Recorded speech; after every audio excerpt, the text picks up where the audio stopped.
Welcome. This is Daily Devotions with Danielle. This is part two of a four-part series all about weathering the storms of life successfully. So, in the last video, we talked about Noah and the ark. It was no fault of Noah that he was in this predicament, and yet he was in a long storm. He was in that ark over a year long. That is very difficult knowing you're not even at fault. It's not even your fault you're in this predicament. God declared him innocent and righteous. Well, today, let's do the flip. What if we're not innocent? What if we are the ones to blame? We are in the storm because of our own disobedience, because of our own rebellion, because of our own choices. So today, we're talking about Jonah. Was a man named Jonah. God said, go to Nineveh. Tell them if they don't repent, I will destroy the city. And he said, I ain't going. And he went in the opposite direction. He knew what he should do and he didn't do it. Deliberate disobedience. God could have said, I wash my hands of you. I'll get somebody else. Deal with it on your own. God didn't do that. Let me tell you again, friends, he'll never give up on you. He still chooses you. Try to run, can't run. Because when you get there, God will be there. And that's exactly what happened with Jonah. Jonah went the exact opposite direction. He caught a boat. He said, see ya, no way. And God caused the huge storm. Jonah was asleep underneath. The men were like calling on their gods because they didn't follow Yahweh. They don't even know about Yahweh. They weren't Jewish and Hebrew, whatever. So they're calling on their gods. Nothing was happening. So they searched like, who caused this? So they went down, they found Jonah, and Jonah's like, yeah, this is all my fault. They were like, what do we do? They're like, throw me out. That's what Jonah's like. Just throw me out. I'm dead. I'm gone. Jonah would rather than die than go to Nineveh and tell these heathens, these pagans who don't deserve forgiveness, instead of telling them, because he's like, God is going to forgive them. God is going to save them. I don't want to go tell these people don't deserve it. So instead of doing that and doing as God told, he'd rather die and drown in the ocean. Well, God wasn't finished. Sure enough, they threw him out and the sea calmed. Everybody was fine. But Jonah didn't die. God is so gracious. He swallowed Jonah up in a big fish for 3 days. And I read this. This is another thing. Like, this is nasty if you think about it. In the belly of some kind of huge squid or whale or whatever. Seaweed wrapped around him in a tight, cramped, nasty, smelly juices of a whale's belly. Like, how nasty. The Bible said he came to his senses. He was coherent because he finally reached out and prayed to God. What does that tell you and I? First of all, God is in complete control. He sent the storm. He calmed the storm.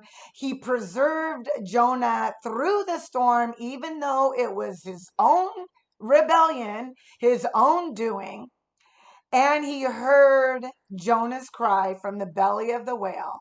And he had the whale spit him up safely onto the beaches there to go to Nineveh. What does that tell you and I? Because we have been there, right? Have you been there? I've been there. I walked away from God. I knew God as a child. I knew he was real. But like I said, I lost skating and I was mad at God. How can a God be so kind and nice and wonderful? And he took ice skating from me. He's not allowing, he could provide, but he didn't. So no, everything I know to do, that's right, that's Christian, I'm going to do the opposite. And it's exactly what I did. I did a downward spiral. So I started to cope. I did not allow God in. I put up walls. And to cope, I started drinking very heavily. I used to bring thermoses to school filled with alcohol. When that wasn't doling all the pain, I started in drugs. In those years was literal hell. Walking away from God was hell on earth. I said this before in one of my videos. The worst day with God, the worst day that I have ever faced with God is better than the best day without him. I would never, ever want to do this life one day without God holding my hand, without knowing he's there, calling my name, leading me through. Wow, this is hard to fight back all this emotion. Praise you, Lord. Whew, I made a mess of my life. I did a lot of bad choices and a lot of bad decisions, and I ended up in a very bad place.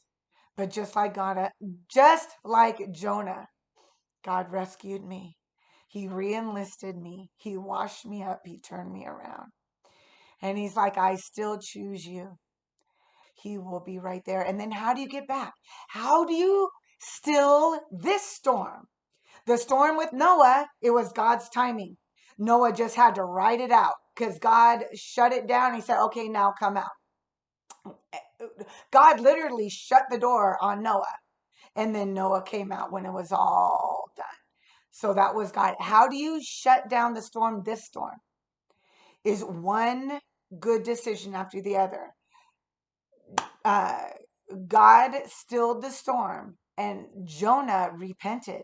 And now one decision after the next, following God's leading once again. So, prodigal son, how do you get back home? Start walking back to the Father's house. One decision after the next, God will straighten it all back out. If you say, Lord, I don't even know what to do, he will show you the next step to take.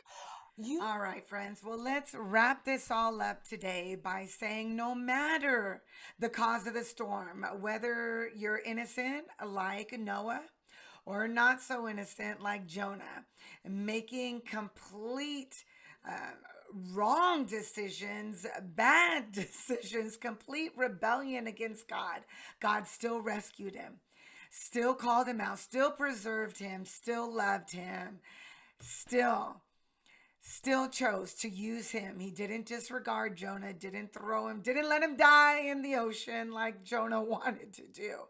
Thank God for that, right? There's a point in my life I just wanted to die. My life was a living hell. But thank God he didn't let that happen. And you know what? He still chooses you. There's a reason why you're still here. There's a reason why you still have a breath in your lungs. It's not over for you too. God's got a purpose, got a call, got a ministry ahead of you. And I cannot wait to hear about it. Why don't you tell me about it in the comments? What do you more relate to, Noah or Jonah? Let me know. All right. And then stay tuned for tomorrow, part 3. Let's deal the next storm. All right. Take care. God bless, my friends. Bye-bye.